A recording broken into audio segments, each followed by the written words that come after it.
So what are you doing this next week here? It's kind of the lull of the year, as they call it. Well, I've got this thing that I've been kind of working on that I do pretty regularly called a job. Oh, yeah. There's that. But holiday-wise, I mean, you go right from Christmas to New Year's Eve / New Year's Day. I mean, you got that whole week in between of just dead space. A whole week of no holidays between the two? Well, not enough time to really plan. I mean, you're kind of recovering everything from Christmas, and then you got New Year's. Are you the type to do New Year's parties or anything like that? Oh, I mean, yeah, I'll probably go to a New Year's party. I don't know where yet. I've got a couple invites, but yeah. So you got all that time and nothing to do. I mean, you got the work thing, yeah, but come on, we're not talking about that. We're talking about fun stuff. Okay. I don't remember what they call it. They have a word for it. It's just that time between Christmas and New Year's where there's like nothing. Once again, I'm employed, so I wouldn't consider that time nothing. No, there's a term for it. Where are you going with this one, John? That's it. There's a term for it. I don't know the word, but there's unemployed? No. Forget it. Moving on. Okay. You're saying like there's just a lull in the holidays? There's not in the holidays as in, sequentially after another. Just as in, I mean, you've got a week between two major holidays. I mean, there's no time to recover from one to go into the next. You go right from Christmas, you work a few days, then you got the weekend, then you go right into the next one. And you're trying to figure out the word for it? No, I'm just wondering what you're doing for that. Why? What do you need, John? What do you need from me? Nothing. I think you're this plan backfired horribly. This is your like backwoods way of like trying to figure out. What do you want? You need my tire machine, my welder? You need me to help you tow something? No, I'm good. What? This whole thing just backfired. Forget it. Where were you trying to go? It. That was it. That was the whole thing. Your entire idea to start off the show is to ask me about what I'm doing between two holidays. Yeah. There's 7 days. It's like the shorter span between two major holidays. Oh, my God. All right.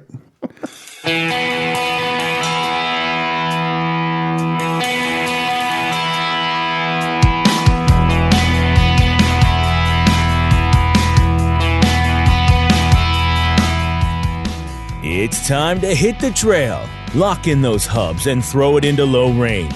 Because you are listening to Wheelin' with Keith and Johnny Orange, broadcasting from the Thin Line Off-Road Studio. They're here to talk about 4x4s, trucks, and everything to do with enjoying the great outdoors. Buckle up. Here's your hosts, Keith and Johnny Orange. Okay, John, I don't get what that whole starter was about. Well, you're supposed to play more into it. That's like a thing.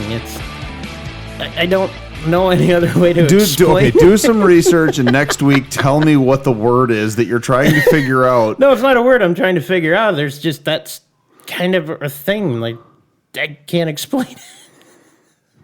You okay? Yeah, buddy? I'm you good. Okay? I swear it's just water in this mug. You're welcome to try some if you like. It's cold water. Oh, my God. John. Okay, back on track. We were on track to begin with? We weren't. Let's get on track. All right.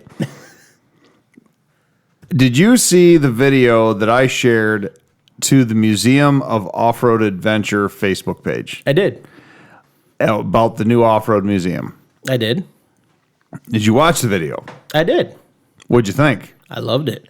I want to go. I think we'll take a field trip. Me too. That looks seriously awesome. Listeners, if you'd like to check this video out, you can go to Facebook and look up the Museum of Off-Road Adventure. Of course, we'd like it if you like our page.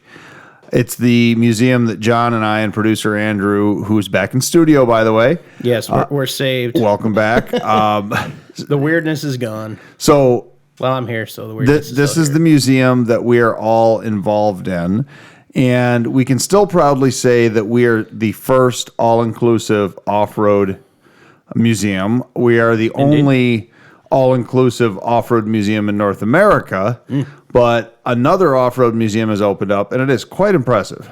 Actually, if you watch through the video, he specifies multiple times 4-wheel drive. Well, yeah, so Actually, or is it off-road he specifies? Well, they throw some terms around Yeah. strangely. There's a British gentleman that is interviewing the owner of this museum who's Middle Eastern. And this is all you for the pronunciation of this. Yeah, dude's names. specifically His Royal Highness Sheik Hamad bin Hamdan Al Nahyan.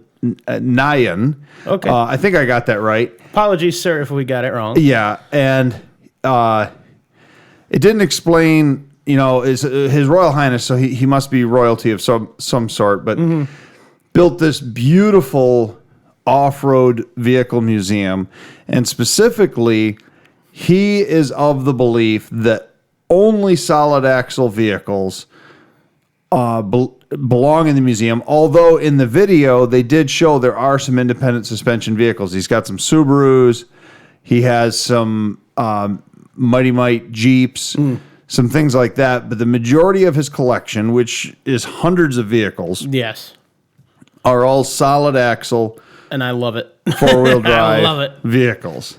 He's got some seriously cool custom stuff, 6-wheel, 8-wheel, and even a 10-wheel drive custom truck. Yes. That thing's cool. I There's- don't know what in the world you would do with that, but it's cool. It has a very steampunk look to it. I know Yeah. the one you're talking about. Highly recommend watching the video. The best way for you to find that video, like I said, go to the Facebook, look up Museum of Off-Road Adventure, like our page, scroll down a couple posts, you're going to see where we shared the YouTube video. There are, I don't want to say a couple corrections, it's not ours to correct, but there are a couple mistakes that I noticed in the video. Specifically, they start off the video with what they call the world's first four-wheel drive vehicle, and they say it's the FWD truck. The FWD truck was the world's first mass-produced four-wheel drive vehicle, but prior to that, there was the Spiker hill climb racer in 1903, which was the first four-wheel drive vehicle most historians agree on.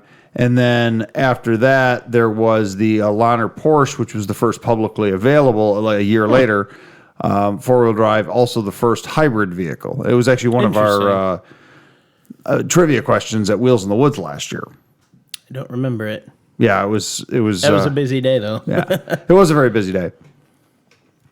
But so the Sheik's Museum here, check out the video. There's some. It's very cool. Yeah, it's a very interesting video, and it just kind of I got thinking when I watched okay, before we even talk about that, of course, that little ping of jealousy comes out, and it's like, okay, well, we were the first, and now there's this one that just is way bigger than we are. I think he's probably got in those cordoning ropes, like the little ratchet things that extend to block things off. I have no idea what you call them. I'm not doing well with words today, apparently. Like what we have around the Eagle. Stanchions? Yes, thank you. He's probably got more in stanchions than we have in the entirety of our museum and everything it took us to get it started. Probably, and that's fine. Oh, yeah. By all means, I wish him the utmost of luck. It's in the United Arab Emirates, so it's over in the Middle East. I'd love to go over and check it out Are someday. you allowed to travel on planes again? Am I allowed to travel on planes? I'll have to find out. Or is that just Canada you were barred from for a while? For a little bit.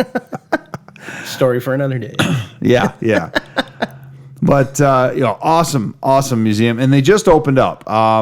The December, it looks like 19th or something like that, is when they uploaded the YouTube video. Nice.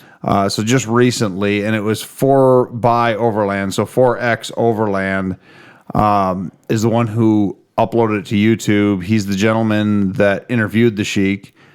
And he also claims that himself and I believe his wife were the first two by special invitation to view the museum. Lucky. Very lucky. Yeah, absolutely. That is seriously cool. But okay, so back to what I was watching this video and I started thinking about it. It's interesting to me that the Sheik is so, just One-sided. on the solid axle. Yeah, Yeah. he's like solid axle. Yeah. Only way to go. Boom. Yeah. I can't say I disagree, but I see the place of the others in the off-road world. A little bit. Yeah, Well, I do emphasis too. on a little, but I'm very pro solid axle myself. Yeah.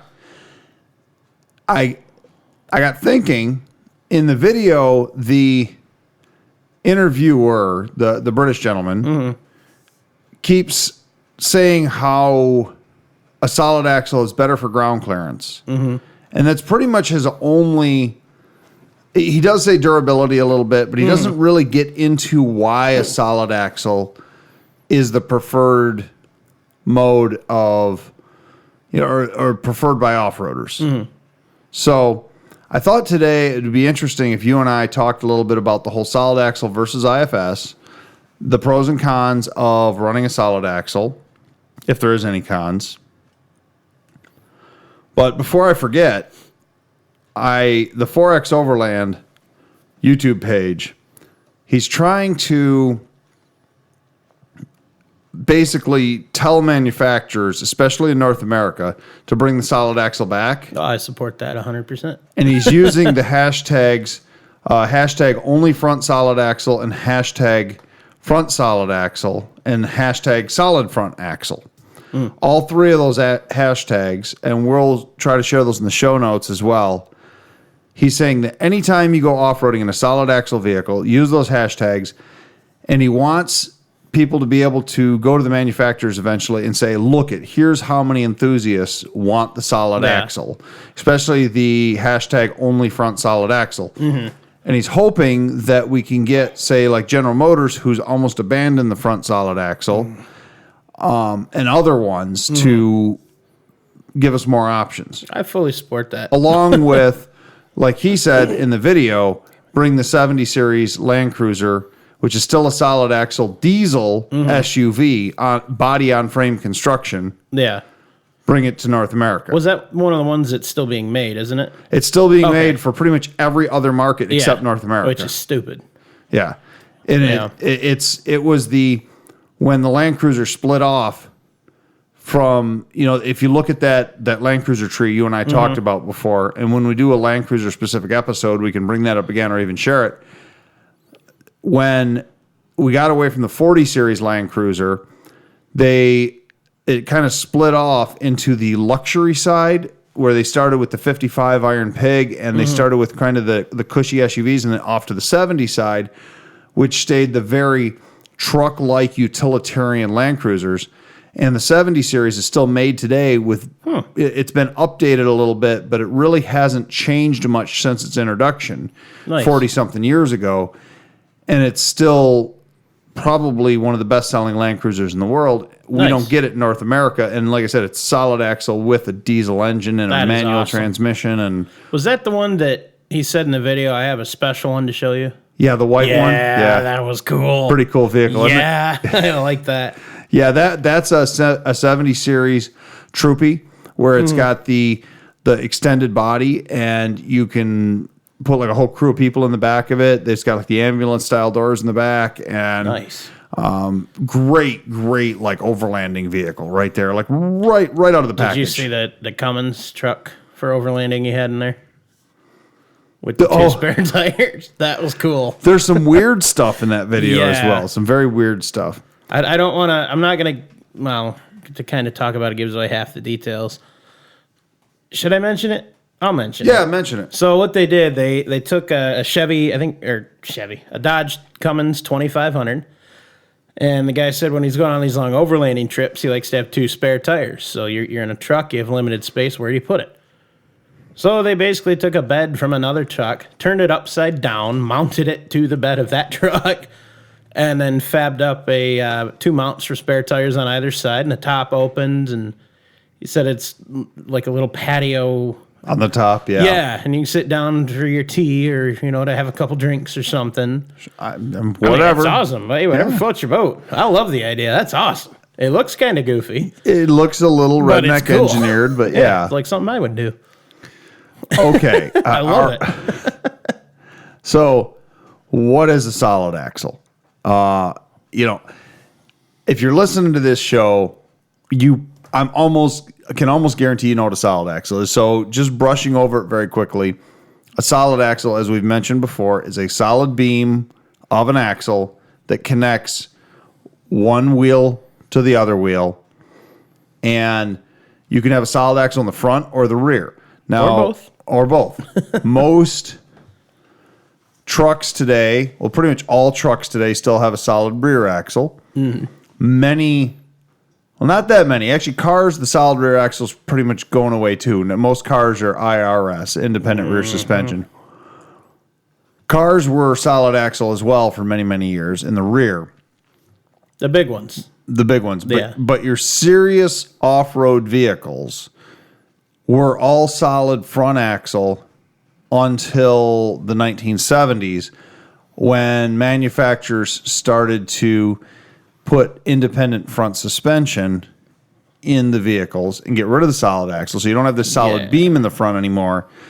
Now you have a solidly mounted differential to the frame that then goes to A-arms or to coilovers or McPherson struts that hold up A-arms, which then have what are usually called CV shafts. There's other types they use, but the most common is CV shafts. So the driver or passenger front, your tires can operate independently of each other, up and down. So where that is, where a lot of people get confused, when one wheel goes up, the other wheel stays down, and vice versa. With a solid axle, one goes up, they kind of articulate together. Well, yeah, with a solid axle, one goes up, the other stays down. With an independent, one can go up and down while the other stays wherever it is. Yeah, I suppose I said that back. You said it a little bit backwards. It's been a long day. Sorry. There's advantages and disadvantages to both. Oh, yeah. But why is the solid axle so preferred by off-roaders? Is it tradition? Is it truly better? Is it, cheaper? What's the reason? I know these reasons. You probably know a good number of these reasons. What do you think, John, is the number one reason? Time and the fact that it's proven. I mean, they've been around a long time. They're solid. No pun intended. The on word what we're solid's in talking there. about. It's solid axle, yeah. I mean, they're built strong. Most of them. They're built to last. And it's, my biggest thing is they're simple. Yeah, They're simple. limited moving parts. Yeah. There's significantly more bushings and moving parts in an IFS. Yeah, it's way front more end. complicated, a lot more to go wrong, a lot more to wear in the independent systems. And when you have to replace it, it's a big job. With a solid axle, you get a bad bushing, you can replace a control arm. You can replace one ball joint. Exactly. You recommended to do them in pairs. Yeah. But yeah.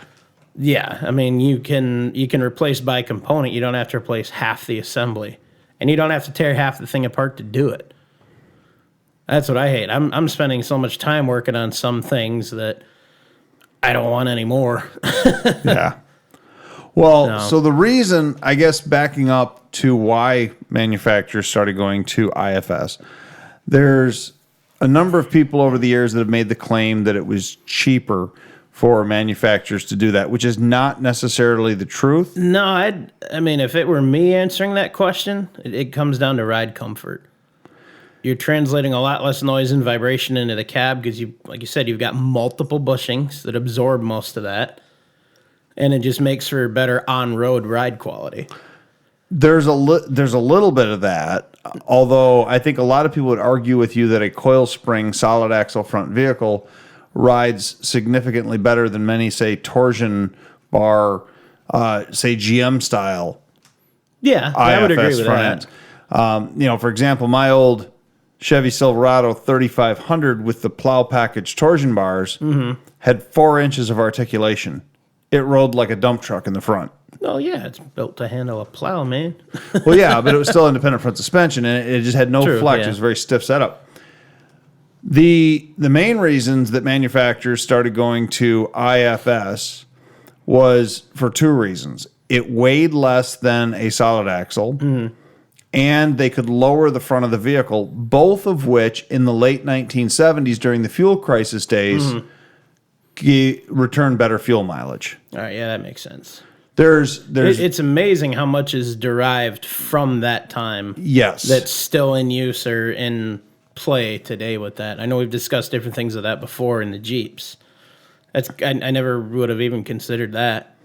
Yeah. There's not a person out there that can make the argument that a solid axle vehicle is going to get better fuel mileage than a independent front suspension vehicle. No, that reminds me though of I'll pull the link up later. Something we'll have to discuss talking solid axles and fuel mileage. Well, even we'll get to that later. Even under vehicle drag. Yeah. With an IFS system, where you can tuck the differential up next to the oil pan of the engine, where in a solid axle, it's one more thing. You know, like that old meme, I don't know if you've ever seen it, and I always love it every time I see it. It shows a cow in a wind tunnel and a Jeep Wrangler in a wind tunnel. I love that. I love that thing. It says, this is the Jeep Wrangler, less aerodynamic than a cow. Yep, and it's true. It is very true. Little bit of breeze, and I feel that thing move. Yeah. When I can drive it. So, those are some of the reasons why they did it. So why would people still want to stay with the old technology? If people always said, I want to stay with old technology, you'd have a million people wanting to still use a rotary phone. I mean, I'd be all right with that. I know how do you play Angry Birds on a rotary phone? Well, you sit at that, you try to dial, and then when you miss dial, you throw something at a bird outside the window. For example, you pick the phone up, whip it through the window, you hit a bird, boom, Angry Birds. Oh my God! I'd have another thought on that. Most of the guys that are going to go off road with it want to build it, more suspension, more lift. It's way cheaper and easier to lift a solid axle than an independent. Yes, it is, because if it's a leaf spring front, it might be as simple as doing a spring over axle conversion, which you can do in most vehicles for less than $500 in parts. Oh yeah. Or it could be as simple as just taller leaf springs or taller coils for the front, or the B word, which I don't think is legal in a front axle application anyways. Oh, blocks? Yeah. No, yeah. No blocks in the front. Hate them.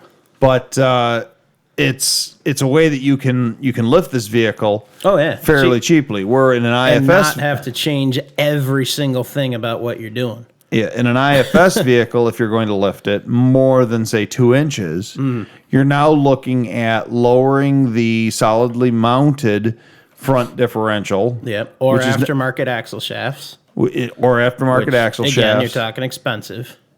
And the differential's hanging lower. You may have to change your spindles, your A-arms. There's a whole, basically replacing your whole front suspension. Exactly. I mean, there's companies that make just the knuckles to drop it down. But again, you're talking expensive. Those parts are not cheap to make because of all the different things that go into them. Yes. And it sucks. But, the older ones, like I said, they're kind of proven. They're a lot cheaper to work with. Yes. So. Well, I think we need to separate out and talk about a couple of different classes here of what would be, that we should talk about in the IFS versus solid axle. One, I think, is the durability factor. Mm-hmm. The other is usability factor, besides just the suspension part of it that we talked about. My bad. Yep. You pulled a cord there? No, I bumped it. I think I did. And then, what I say, durability, and what was the first one I just said? Your cord distracted me. I know, me too. I'm sorry. That's all right. How about we take a quick break here, and we'll kind of get that together and come back and go over all of it. All right. Okay.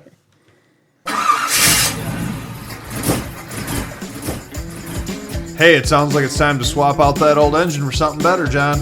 Yeah, man, but I have so much into my trans and transfer case setup already. I don't want to change those too.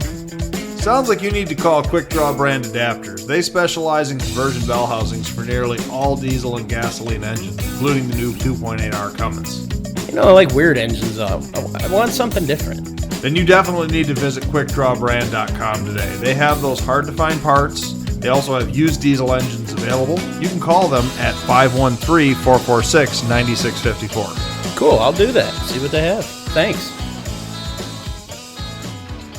Welcome back to Wheeling with Keith and Johnny Orange. Today we're talking about solid axles versus independent suspension.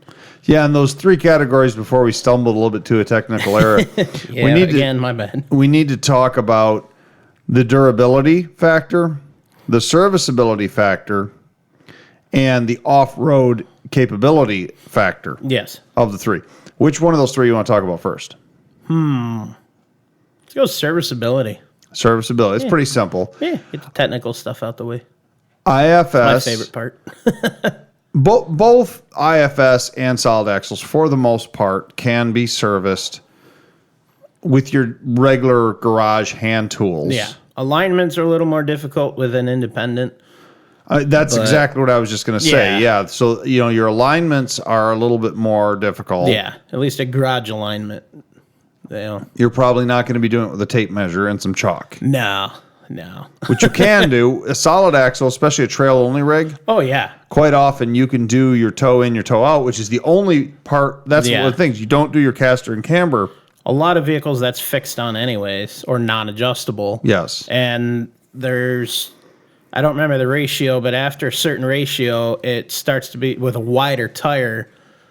It's a tire width ratio, whatever it is, it becomes less and less important, the caster and camber. It deals more with just toe. You can somewhat adjust your caster and camber in a solid axle, depending on, wedges in the front with springs. Yeah. You can do offset ball joints, things like that. Like some of the Wranglers will have an adjustable piece on the back lower control arm, which of 3 or 4 Jeeps I've ever worked on, only one has ever had those brackets.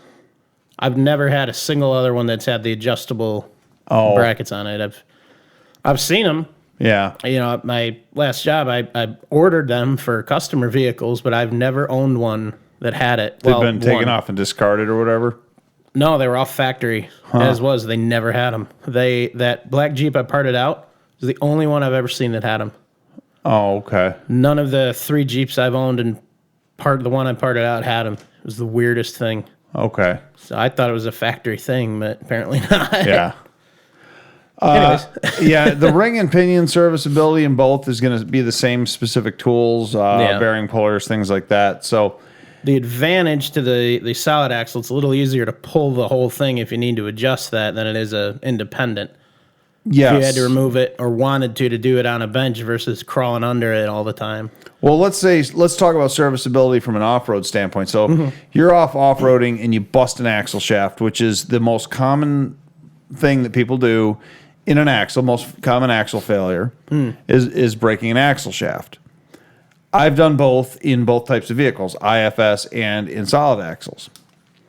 Many IFS vehicles, replacing the axle shaft requires popping some ball joints. Yeah. Requires dismantling the whole spindle assembly, where most solid axle vehicles, you're taking off your brakes, you're taking off your spindle and your hub, and you can slide out the whole axle shaft and you can replace one. Yeah. In, say, Dana axles, which are one of the most popular axles for off-roaders to use in the front, a seasoned off-roader can usually replace a Dana axle shaft in a half an hour or less. Sounds about right. Off-road, where many IFS vehicles, you might be talking an hour to 2 hour job. Or more. Yeah, per side. Yeah. And so that's a big pain in the backside. Yes. Something else we didn't mention. Well, no, we can talk about that in the off-road ability portion of it. So that's your serviceability. Is there anything else on serviceability that you had? I mean, that's pretty much it. The solid axle by nature is going to be more exposed. So if you need to get around to clean it or adjust something, you're going to have a lot more area to work on it than an independent where everything's all tucked up under the undercarriage. Very true. And depending on the vehicle, after, say, doing some creek crossings or something like that where you may have gotten water into your differentials, many IFS front differentials, it's very difficult to flush the fluids out of them. Yeah. Where the majority of your solid axles have either a drain and a fill port or the entire differential cover comes off easily so you can spray out with some brake clean and clean out the inside of the axle. And properly capture and dispose of the oils, of course. Yes, of course. You can do that. So that's a big advantage for serviceability too for an off-roader. Yeah. Going into, what do you want to do next? You want to do drivability, or do you want to do Yeah, you go with or drivability. off-road capability, or I mean off-road capability? Well, let's roll into the off-road and then Yeah. end with the driving on the road. Well, and there's some crossover between the two. Mm-hmm. One of the things with a solid axle versus the IFS, like you said, may have a more car ride for on the road. Mm-hmm. So that could be an advantage of IFS. Properly tuned solid axle with the right coil springs or the right leaf springs in the front can give you very similar. Oh, yeah. They've been using them for 100 years. Mm-hmm.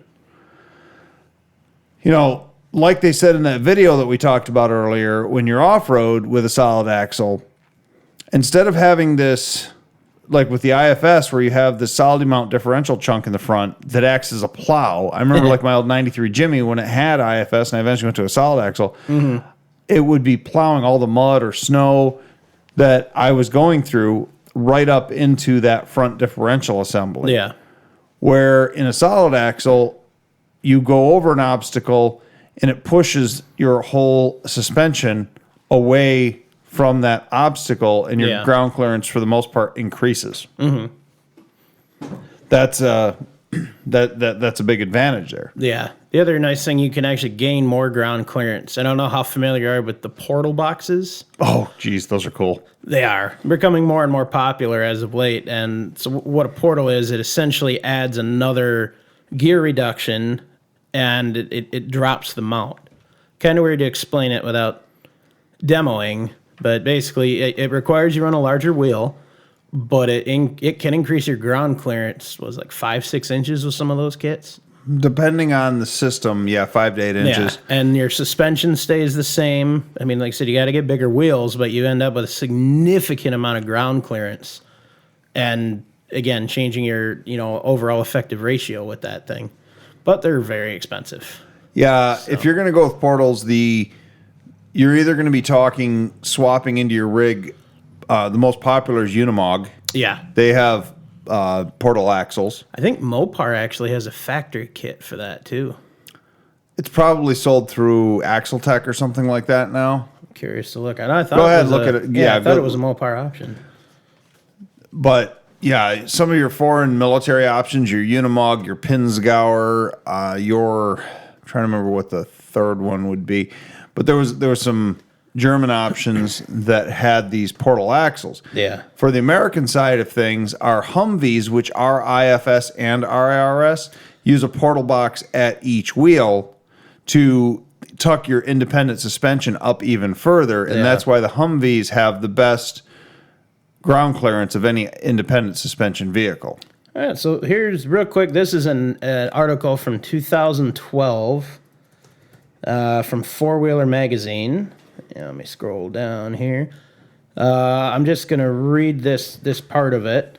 So it says, as we go to press, Mopar has announced it will be selling a set of axles for $12,500 for the front and $11,000 for the rear for bolt-in axles. With it increases ground clearance by 5 inches. Wow. Good Lord. They're probably sourced through somebody such as... It said in the beginning here, 3 years ago, it showed you Axle Tech's bolt-on portals for Dana 6th Street, Corporate 14. Wondering if they ever go mainstream. Recently had a chance to drive a JK with portal axles, nearly identical to what Mopar will be offering. Keep talking. I'm going to read it. Do some more research. Do some more research on that, John. I'd like to see what, if they're indeed offering that, or if it was something that just kind of died on the vine there. Yeah. Oh, we can keep talking here. It gives me a part number. I'll Google that. Yeah. Well, so so then I guess off-road capability, like you said, it's serviceable, it's easy, it's durable. And then, you've got that articulation factor in it. Yeah. What else were we missing? We said we were going to talk about durability. Drivability. Oh, drivability. Yep. So, going down the road Really, a properly set up suspension vehicle, either way, it's going to be a comfortable riding vehicle.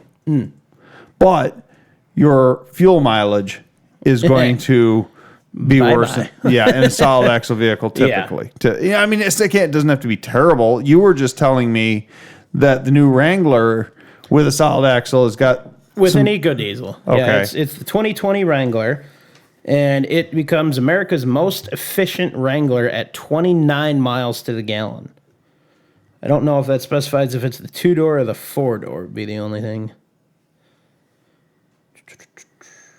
I can't imagine that 2 more doors are going to drop the fuel mileage greatly, though. I wouldn't think that much, but I mean, I don't know. It's some extra weight, and I get what you're saying there. The only downside, it's not offered with the manual transmission with the diesel, which sickens me. Ouch. Yeah, it's Jeep. What are you doing, man? Or guys, we should start our own thing. # bring back the stick. save the manuals. Yeah, I like that better. # save the manuals. What I just said Probably already exists. Probably, yeah. So just quick Googling these part numbers. It looks like it may be discontinued already. Mind you, that article is also from 2012. So either they're discontinued or the part numbers that I found are superseded to something else that it's not giving me yet. Gotcha. However, if that's... Are you going down a Google rabbit hole over there? No. It's Bing. Bing? That still exists? Oh, God, yeah. Yeah. But I'm going to stop looking because it is taking me to some cheap price options, and if that's the right thing, I might have to find a way to get it. Oh, man. Yeah. need to work on your budget, buddy. Yeah, I got to get one of those. Yeah. Anywho. So, the solid axle really reigns king. I don't know that we have done a great job right now of just really telling our listeners why. We're kind of giving them pros and cons, but I guess let's talk. For every build, you're going to have a different necessity. Sure. If you're building something that's going to be exclusively off-road, you're not going to want independent. No. I mean, if you're building that, big, tall tires, a lot of torque, a lot of stress and strain on the parts, you want something that's solid and reliable. If you're driving something that's a daily driver, you can get away with building an IFS or IRS vehicle at that point. So really, the advantage to the individual just is what you're building. True. I mean, if you're driving something that's, a mall crawler, something for show, then you might not need the reliability and strength of a solid axle for it. Yeah. Well, another thing that we didn't mention with the solid axles is front end weight capability, which is not something people normally would think about. Mm-hmm. But in an off-road vehicle where you may be considering mounting 190 pounds worth of winch on the front, another, 50 pounds of an off-road bumper, or even if you're just mounting a snowplow. Yeah.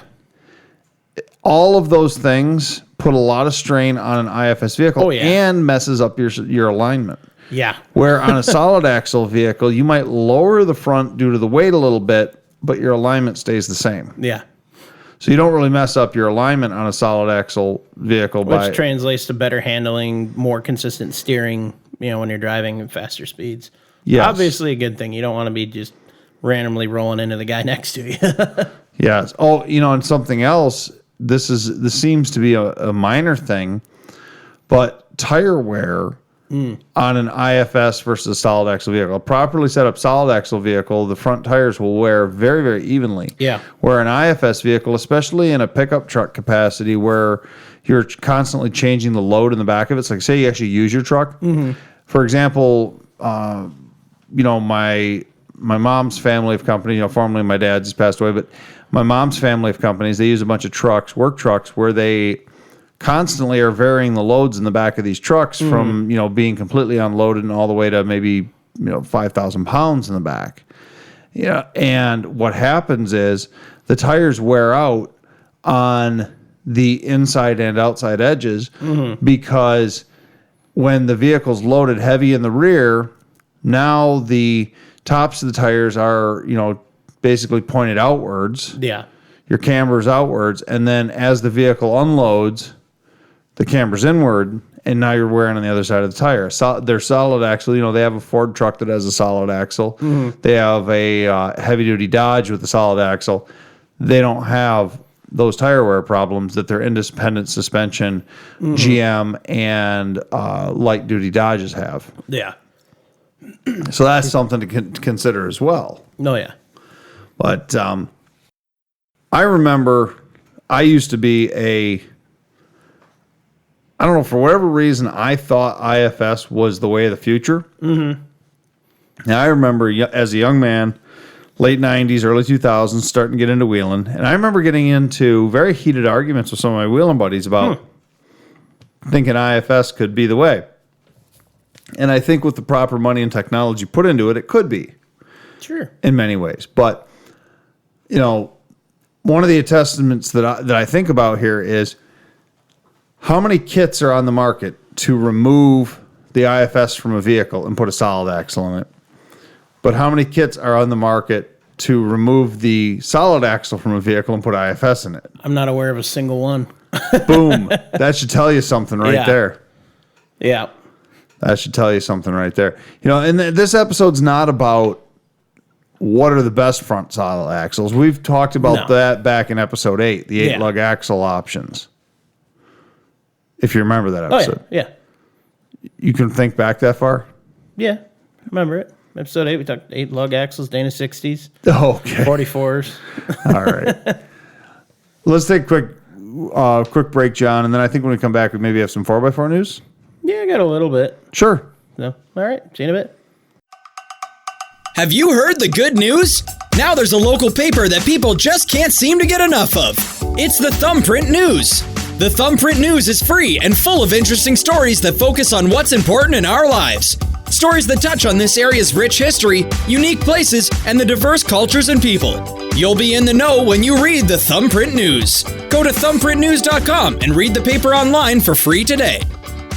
So, we were just talking at break there about some of the other pros and cons of solid axles. And one of the things, John, that we didn't mention is tire clearance, where in an IFS vehicle, I think we've mentioned before how it can be very expensive to lift an IFS vehicle for proper tire clearance, going to, say, a 33, 34, 35, or today's most popular size for pretty much all off-road vehicles.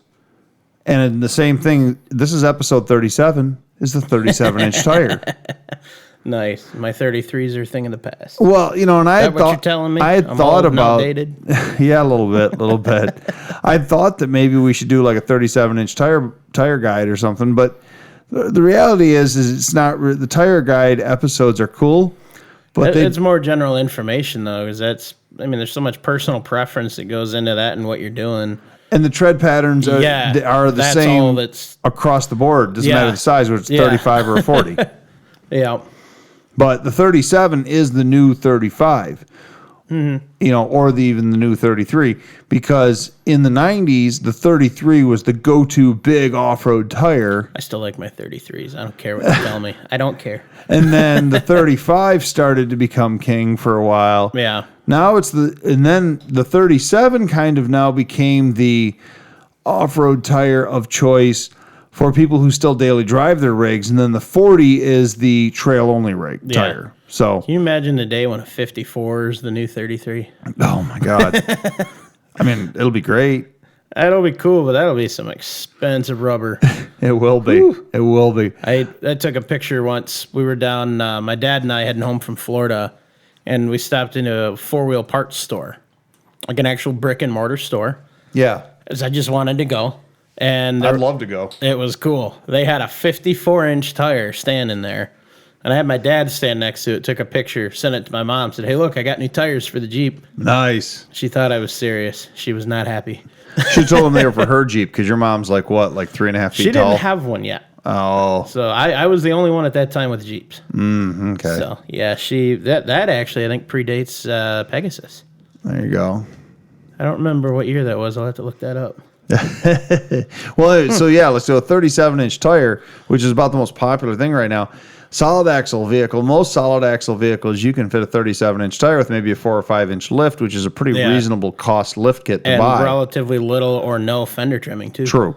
Yeah. Where an IFS vehicle, you may have to still do that 4, 5, 6-inch lift, but a 4, 5, 6-inch lift for an IFS vehicle, expensive. You're talking like $1,200 minimum. Hello, subframe kit. Yeah, minimum. Or a ton of body, clearancing, and you're going to get to know that Sawzall really well. And most IFS vehicles, because of the way they design the frames on them, and they're trying to go for the fuel mileage. Yeah. The suspension sits tighter to the firewall, so you can only cut so much. Yeah. That was one of the things I figured out on my S10 Jimmy, was that to keep the center of gravity low and go with a bigger tire, because I ran 36s and then eventually 38s on it, I had to move the axle about 5 inches forward from where the original center line of the IFS differentials were. Now, did you do a solid axle kit with that, or you just made it work with what was there? No, I solid axle swapped that, Jimmy. So I wheeled that with 33 Goodyear MTRs for about 2 years on an IFS front end. Okay. Young man learning, I had done what they called the budget lift, the budget S10 lift, where I'd flipped the ball joints, I'd cranked the torsion bars. I never actually bought a lift kit for it, but I was able to gain about 1.5 inches, 2 inches out of the... I would imagine it rode like garbage, though. It wasn't too bad because I had a Warren 8274 winch on the front, so it kind of made up for the... Yeah. Okay. And then I went and I did a 3-inch body lift on it, which I should have never done. What is wrong with you? I know. Well, you said you were younger, you were learning. So when I went to the solid axle, I pulled the body lift out. It went back down to its original frame height. And then what I did was I looked up what the kits were. The kits were pretty reasonable online. But at the time, I belonged to a message board, which we haven't talked about message boards in a while. No, but I talked to I belonged to the old S10 Extremist board, which we've discovered is now gone apparently. But the guys on there had, told how to do a junkyard solid axle swap on those. Oh, nice. With very little manufacturing and welding. And so at the time, I was just kind of learning how to do welding and fabrication of frame components. But I kind of followed somebody else's build and modified it a little bit myself and did a junkyard solid axle swap. And I drove that for thousands of miles on that solid axle. Street manners were great. Now, let me ask you this. If you remember that far back, do you remember how those components looked when you pulled out the IFS stuff?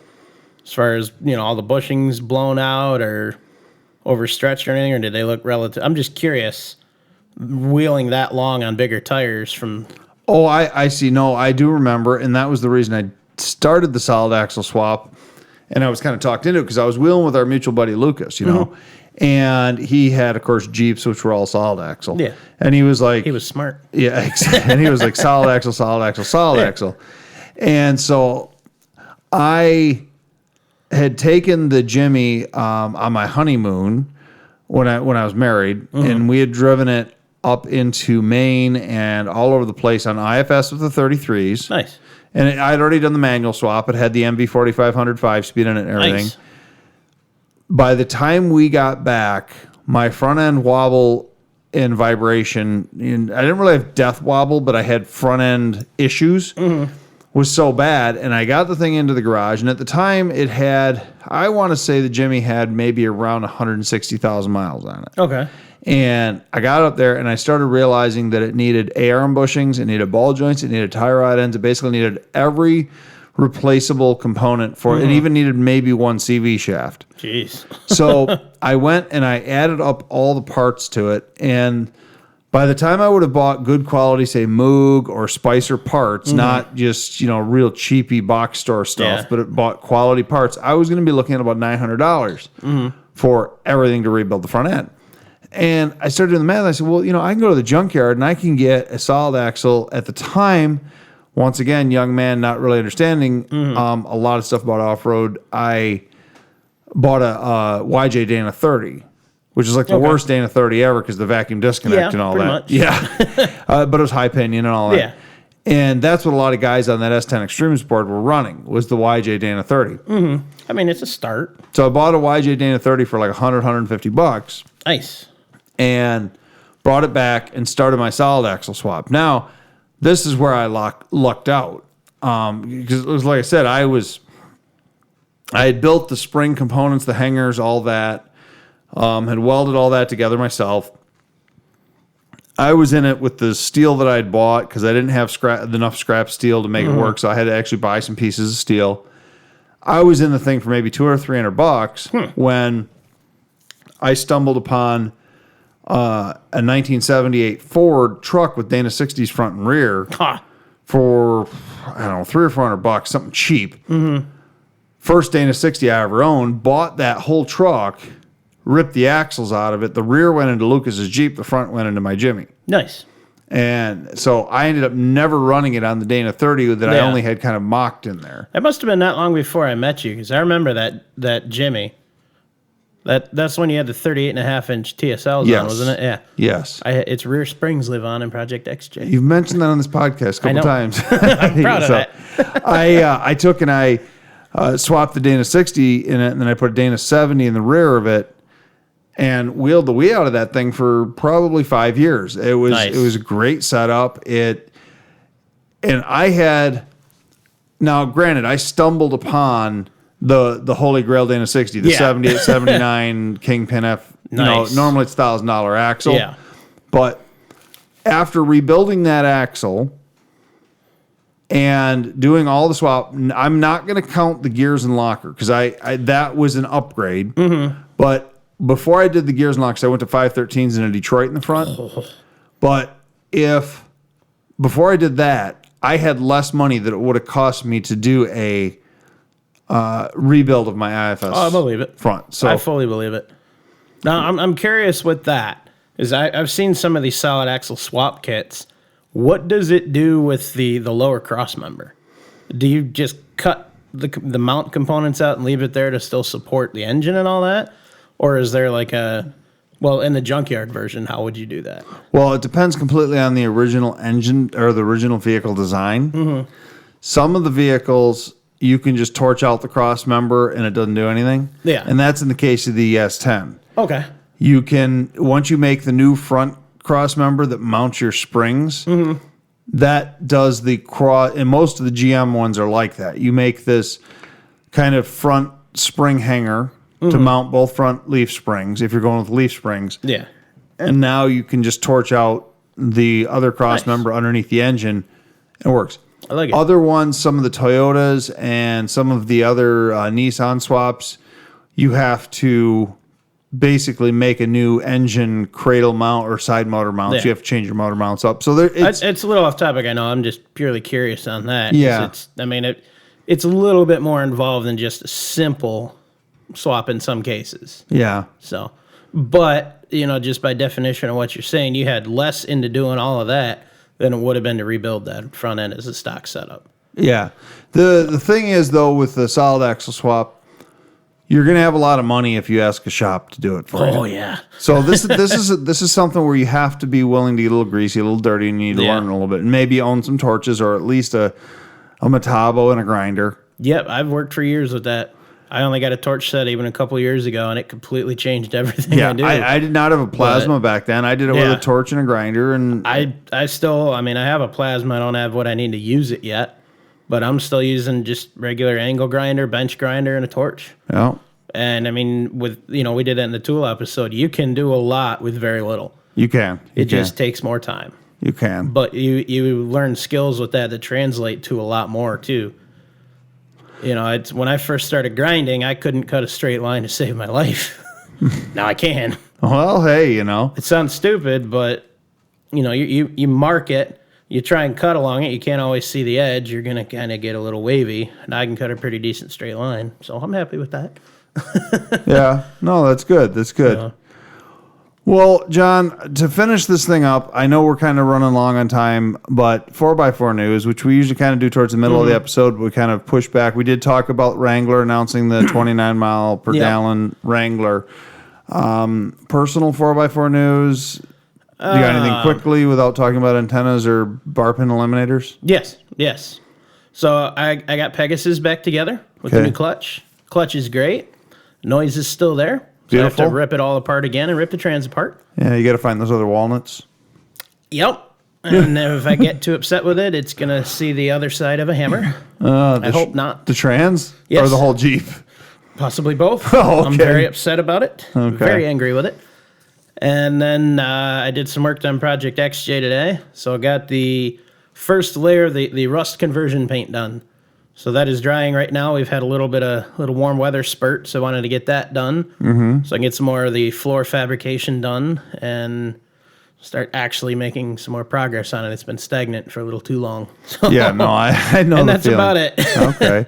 Well, my personal 4x4 projects, I actually did a little bit of work this week. Thankfully, finally, it's been forever. It's very minor, but I had a customer that needed some ring and pinions out of some Land Cruiser axles. Oh, nice. And I knew that the axle I blew up in Project Brat Pack, or hashtag Brat Pack FJ60, was going to need at least a carrier and a cross pin and some spider gears. Mm-hmm. So or not the spider gears, carrier and a cross pin. I had I don't want to call it a virgin axle, but I had a really clean FJ60 axle that had been gone through a number of years ago. And so when I took that apart to salvage the ring and pinion for the customer, I took all the other parts that I was going to need, and they're sitting on my bench now ready to be installed in the back of the Brat Pack FJ60. Nice. So yeah, I didn't directly work on the FJ60, but I started to acquire some parts for it. And hopefully in the next week or two here, at least after the first of the year, I'm going to pull apart that rear axle, start there, and then start with some of the body work that it needs. Yeah. I did have one other sort of minor update. I replaced the blower motor and resistor again in Pegasus, and the connector again. Okay. Yeah, the TJs tend to burn through those. It's not fun. I haven't read anything in national or world news besides the opening of that off-road museum. I want to go so bad. Yeah, it's got some cool stuff. It would be very, very cool. Our sponsor, Chad at Quick Draw, I spoke with him the other day. He doesn't have any big product announcements this week, although he did tell me that ever since he started doing those package deals on the R2.8 Cummins with his adapter, that whole package has been just flying off the shelf. People have been, and I asked him, so are you going to keep that? Because I think he's like $7,900 or something for the engine with the adapter. It's like insane. Awesome. I might be misquoting that, but he's very low. And he said that, well, after the first of the year, he's going to be re-looking at things, but if somebody wants to call pretty quickly, so I'm not plugging it for him, but I just. Oh, I will. If you want to get in on that deal, take advantage of it while you can. That's an awesome deal. Yeah, I mean, well under $10,000, and you've got the 2.8 with a quick draw adapter, and he can sell you either a Tremec or an AX15 Trans brand new, and that's awesome. So that is seriously awesome. Everything you need to drop into your new rig. AX15, you say? Yeah, you may have to talk to him. Yep. Very possible. I should know in the next few days. Well, buddy, I can't think of anything else right now. Do you have... Nothing. I want to throw this out here. Oh, go ahead. Well, you finish first. I was going to say, we're always looking for suggestions. We've been getting some good feedback from people. If anybody says, hey, we've had this in the past, and it's been probably a month or so since somebody suggested an episode to us. If somebody says, hey, I want to hear more about this particular product or this particular, part of off-roading, or even the history of this vehicle or history of this part, give us a shout out somewhere. Say, hey, through Twitter or through Wheelin' on Facebook or through the 4x4 Talk page, say we want, just reach out somehow. Absolutely. And let say, hey, we'll look into it. Not that we're running out of ideas. We still have 100 ideas that we want to do, but we want to do things that the listeners are interested in. Yeah, what you guys want to hear. So if you've got something and you're like, oh, yeah, I'd love to hear about this, then let us know. If you have a chance, whatever service you're going through to listen to us, throw us a like and a comment, and we'll, if we see it, we'll mention you on the air. There is one other thing that I think that this is an appropriate place to put it, even though we have it online as well. Mm-hmm. The Museum of Off-Road Adventure that we spoke about earlier, that we speak about in almost every single episode. This is going to be part of our museum minutes, and maybe we can finish it off with this unless you have something else today, John. Comment on that, on the museum and the as far as the Christmas tree walk stuff. Yeah. So, but I'll let you go first here. Oh, okay. January 6th, the museum, and this is the museum location at 6 p.m.